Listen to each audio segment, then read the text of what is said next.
Robert Redford was born Charles Robert Redford Jr. on August 18, 1936, in Santa Monica, California. Raised in a working-class family, his father, Charles Redford Sr., was a milkman turned accountant, while his mother, Martha, was a homemaker who encouraged his creative leanings. From an early age, Redford exhibited a rebellious streak and a desire to explore life beyond the confines of his suburban upbringing. Though he attended Van Nuys High School, where he was classmates with future baseball star Don Drysdale, he struggled with traditional academics and found himself more drawn to art, sports, and self-expression. After graduating from high school, Redford briefly enrolled at the University of Colorado at Boulder, where he joined the baseball team, but was ultimately expelled due to excessive drinking and a lack of academic focus. That setback proved formative. Rather than retreat, Redford embarked on a period of personal and cultural exploration. He traveled extensively through Europe, immersing himself in art, literature, and political thought. This time abroad broadened his worldview and deepened his appreciation for visual storytelling, elements that would profoundly shape his later work as both an actor and filmmaker. Upon returning to the United States, Redford pursued his passion for visual arts, enrolling at the Pratt Institute in Brooklyn to study painting. Yet, it was during this creative period that he discovered a new calling in performance. He soon transferred to the American Academy of Dramatic Arts in New York City, where he trained seriously in acting and began refining a quiet, introspective style that would become his trademark. Redford's early acting career began on television in the late 1950s and early 1960s with appearances on series such as Maverick, Perry Mason, and Alfred Hitchcock Presents. Though the roles were modest, they revealed his ability to command the screen with subtlety and depth. His breakthrough came in 1963 on Broadway, where he starred as the young, idealistic husband Paul Brader in Neil Simon's Barefoot in the Park. The role was a critical success and showcased his natural charm, wit, and dramatic range. Hollywood soon took notice. Redford transitioned to film with parts in Inside Daisy Clover, 1965, and This Property is Condemned, 1966, both opposite Natalie Wood. These performances, while not yet catapulting him to stardom, displayed his emotional range and screen presence. It wasn't until 1969 that he landed the role that would change his life, the Sundance Kid in Butch Cassidy and the Sundance Kid, alongside Paul Newman. The film's massive success made Redford a household name and forged a lasting personal and professional bond with Newman. Redford's performance in Butch Cassidy revealed his rare ability to blend toughness with vulnerability and charm with introspection, a combination that distinguished him from other leading men of the era. As he entered the 1970s, Redford became more selective in his roles, gravitating toward politically and socially conscious films that reflected his own evolving values. His choices signaled a deepening commitment to cinema, not just as entertainment, but as a tool for dialogue, change, and personal expression. Redford's early years were defined by reinvention and resilience, a once troubled student who transformed into a global film icon through curiosity, discipline, and an unwavering pursuit of authenticity. These formative experiences laid the foundation for a career built not just on star power, but on substance, intention, and a passionate belief in the power of storytelling. Following his breakthrough role in Butch Cassidy and the Sundance Kid in 1969, Robert Redford rapidly ascended into the ranks of Hollywood's most bankable and respected leading men, entering what would become the peak era of his career during the 1970s and 1980s. His on-screen presence, marked by a quiet intelligence, subtle intensity, and rugged good looks, became a symbol of American cinema's evolution from traditional heroism to more complex, introspective character studies.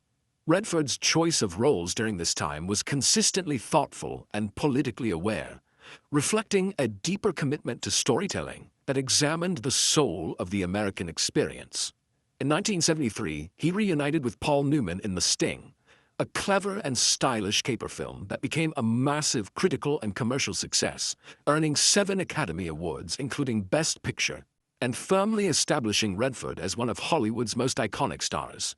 That same year, He delivered a touching performance in The Way We Were alongside Barbra Streisand, a romantic drama that became a cultural touchstone and further expanded his appeal across demographics. His ability to balance blockbuster hits with more serious films distinguished him from many of his peers. In 1976, he starred in All the President's Men, portraying Washington Post journalist Bob Woodward in a riveting depiction of the Watergate scandal. The film not only showcased Redford's commitment to integrity in storytelling, but also demonstrated his growing influence in Hollywood as a producer and advocate for truth in media. This role, along with his own personal political awareness, would come to define him as not just a performer, but as a conscience of his generation. During this era, Redford also embraced directing, and in 1980 he made his directorial debut with Ordinary People, a quiet yet devastating family drama that earned 4 Academy Awards, including Best Picture and Best Director, cementing his status not only as a gifted actor, but also as a serious filmmaker. The critical success of Ordinary People marked a turning point in his career, proving that his talents extended far beyond the screen. Throughout the 1980s, Redford continued to thrive with leading roles in films like Brubaker, 1980, The Natural, 1984, and Out of Africa, 1985, the latter of which won 7 Academy Awards and featured one of his most memorable performances alongside Meryl Streep. These films reflected a mature, refined version of Redford's earlier roles, still driven, still principled, but layered with age, doubt, and introspection. His work during this era solidified his reputation as a versatile and principled actor who elevated every project with grace and gravitas. At the same time, Redford was also building a legacy off-screen with the founding of the Sundance Institute in 1981, an organization dedicated to supporting independent filmmakers.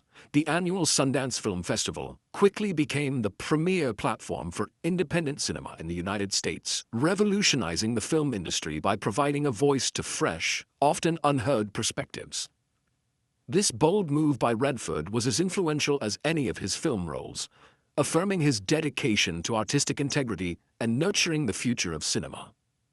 During the 1970s and 1980s, Redford became not only a symbol of American film excellence, but also a quiet force for social and political change through storytelling.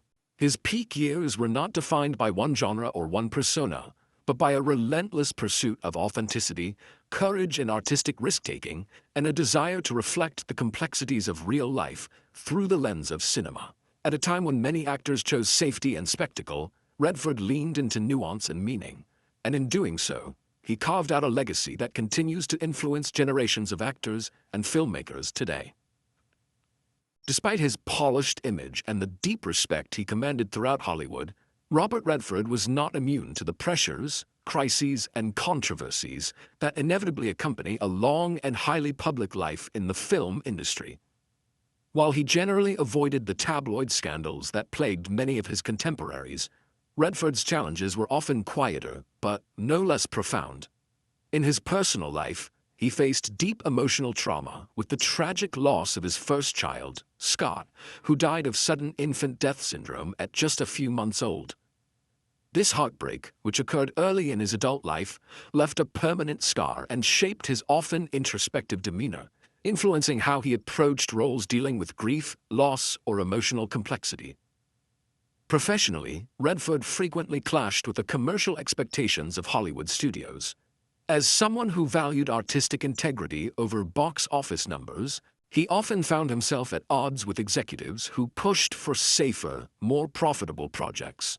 His advocacy for political and environmental causes occasionally placed him in controversial territory, especially during politically polarized moments in American history. Redford was unapologetically vocal about his progressive beliefs, using his platform to criticize government corruption, advocate for environmental protection, and support liberal candidates, stances that earned him criticism from conservative media and politicians. One particularly tense moment came during the release of the film Lions for Lambs in 2007, which he directed and starred in. The film, a political drama criticizing U.S. foreign policy and the media's complicity during the War on Terror, was met with a mixed critical reception and underwhelming box office performance. Critics accused the film of being too didactic, and Redford of being out of touch with a public that was fatigued by war discourse, while his supporters praised him for taking a courageous stand on pressing issues. Redford, however, stood firm in his convictions, insisting that cinema should challenge audiences rather than simply entertain. His position as the founder of the Sundance Film Festival, while largely celebrated, was not without its detractors either. As Sundance grew into a powerhouse of independent film, some critics claimed it had become too commercialized and strayed from its original mission. Redford responded to these criticisms by reaffirming his commitment to emerging filmmakers and pushing Sundance to maintain its focus on diversity and innovation. Even as corporate sponsorships and media attention transformed the festival into a global event.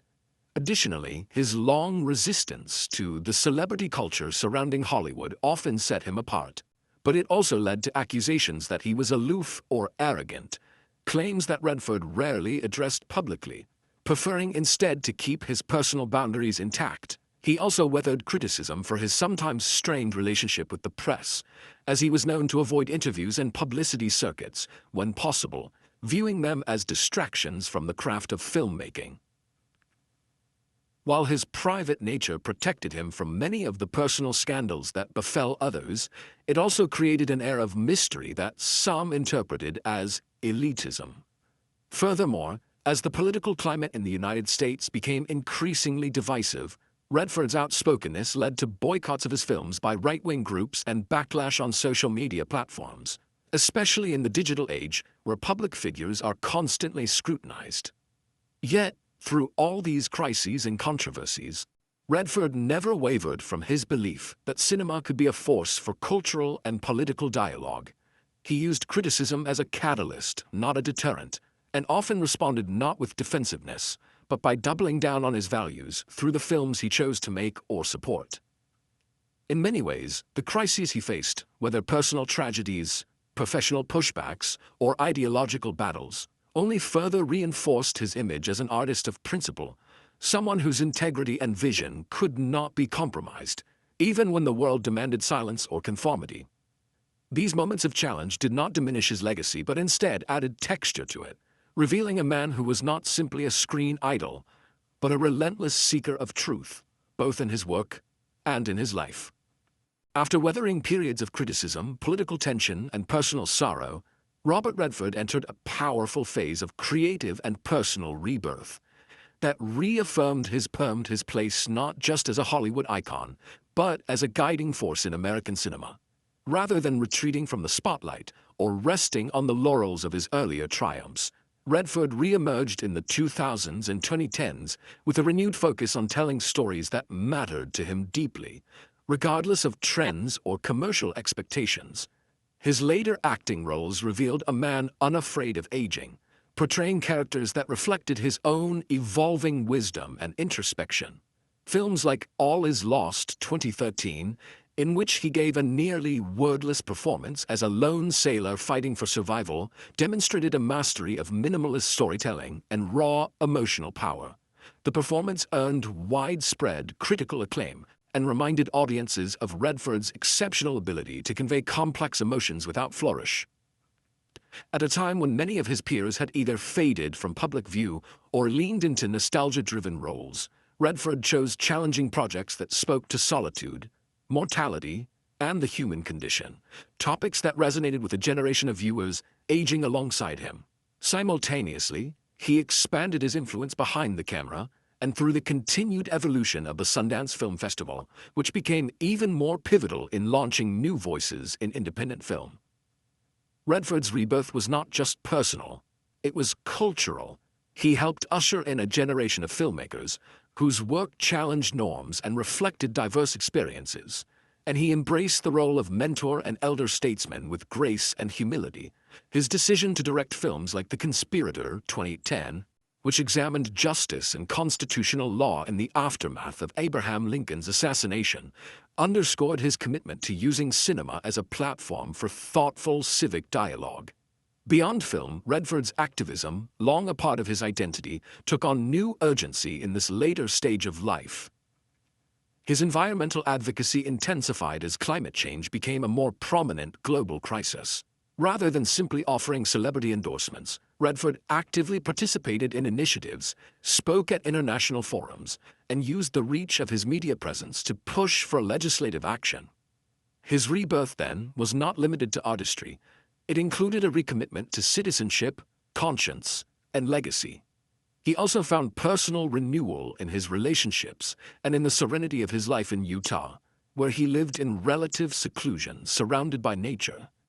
His deep connection to the land and his refusal to live within the Hollywood machine added to the mystique of his comeback. Redford's announcement in 2018 that The Old Man and the Gun would be his final acting role was not just a retirement. It was a carefully chosen curtain call, a poetic farewell that mirrored his life's narrative, a man constantly pursuing independence, integrity, and purpose. Though he later hinted at possible returns to acting, the statement itself was symbolic, a reflection of a man who knew when to step forward and when to bow out with dignity. In many ways, Redford's return was never about dominance or reclaiming lost glory. It was about deepening his legacy on his own terms. His journey back was quiet but resonant, rooted in creative integrity, political courage, and a refusal to let the noise of controversy drown out his inner compass. As the world continued to evolve and new generations of artists emerged, Redford stood as a timeless figure, proving that reinvention is not always about transformation, but about returning to the core of who one truly is, with greater clarity and intention. His rebirth was less a dramatic comeback and more a graceful continuation of a life built on values, vision, and a relentless belief in the power of storytelling. Robert Redford's legacy is as expansive and enduring as the landscapes that so often served as the backdrop for his most iconic films. His influence stretches beyond performance and filmmaking into culture, activism, and the very structure of independent cinema. As an actor, Redford brought a quiet intensity and understated charisma that redefined what it meant to be a leading man in Hollywood. His portrayals were never exaggerated, never bombastic. Instead, they were thoughtful, internal, often laced with moral complexity. From his role as the charming outlaw Sundance Kid to the principal journalist in All the President's Men, Redford left behind a body of work that not only entertained, but often elevated the discourse around politics, freedom, and personal responsibility.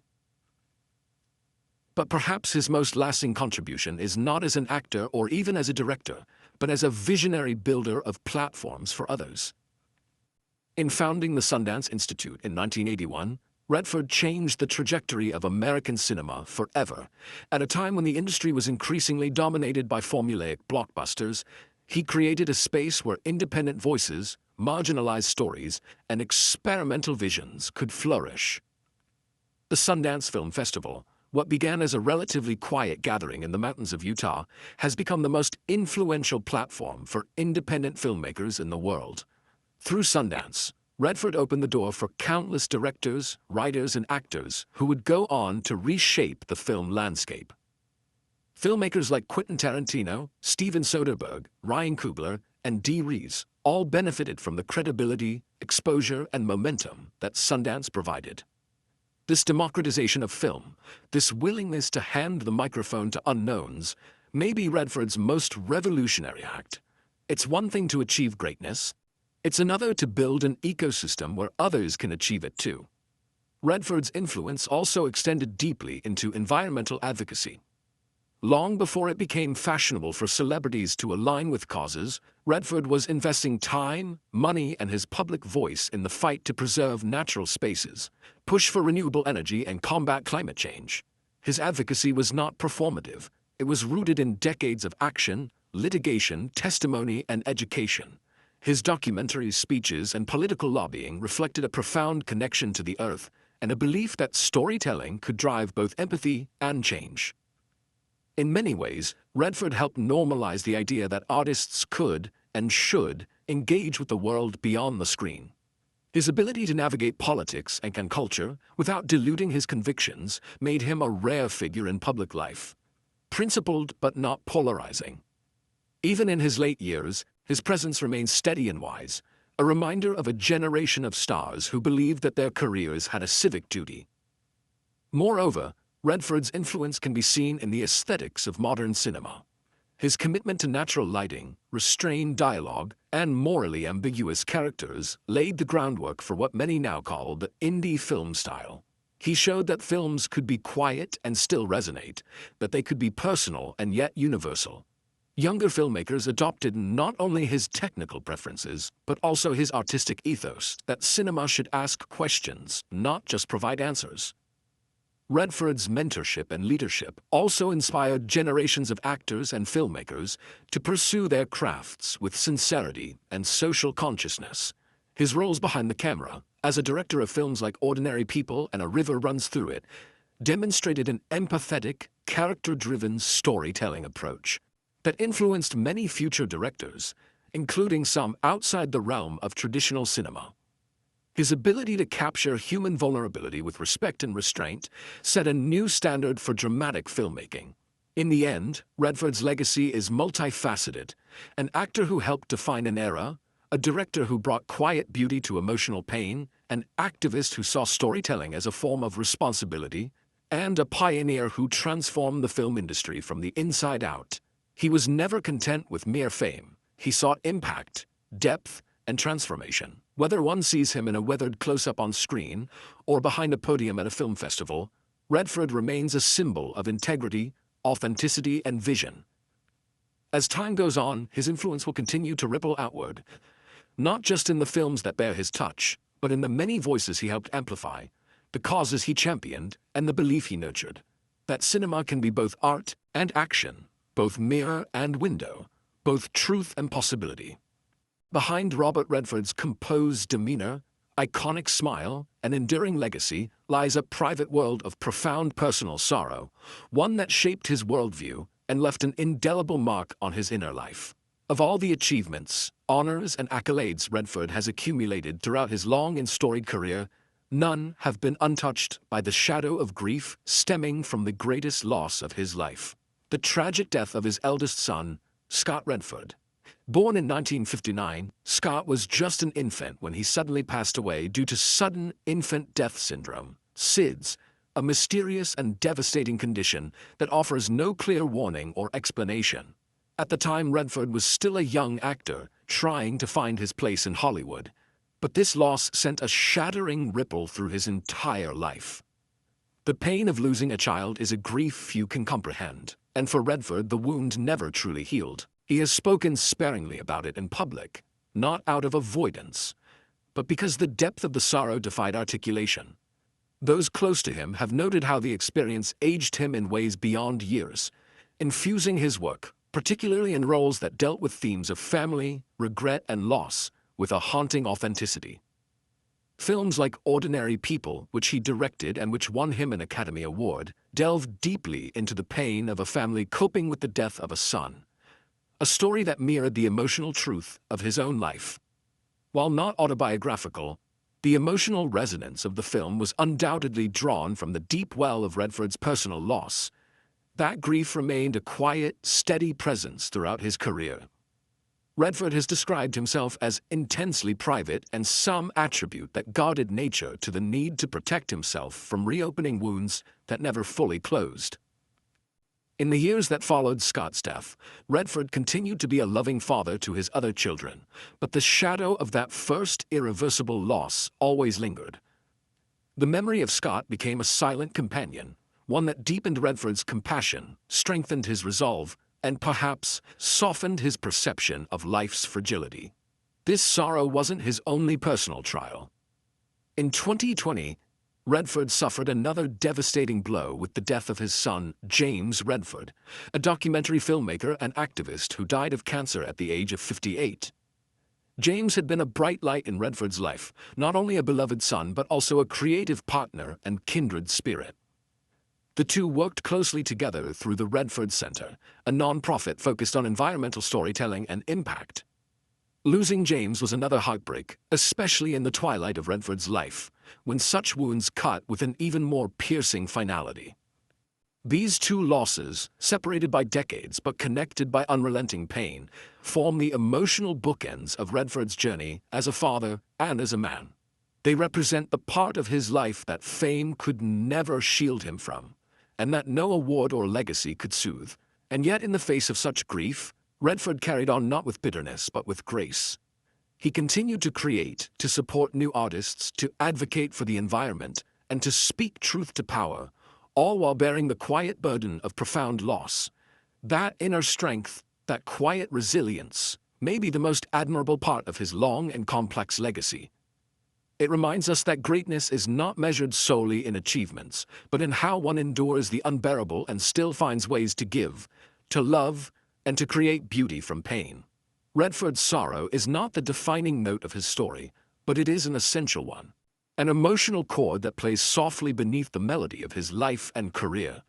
It is a reminder that even legends are human, and that behind every bright spotlight is a shadow only they can see. Through his art, his activism, and his enduring humanity, Robert Redford transformed personal heartbreak into purpose, proving that while pain may not be chosen, the response to it, dignity, empathy, creation, can become a legacy of its own.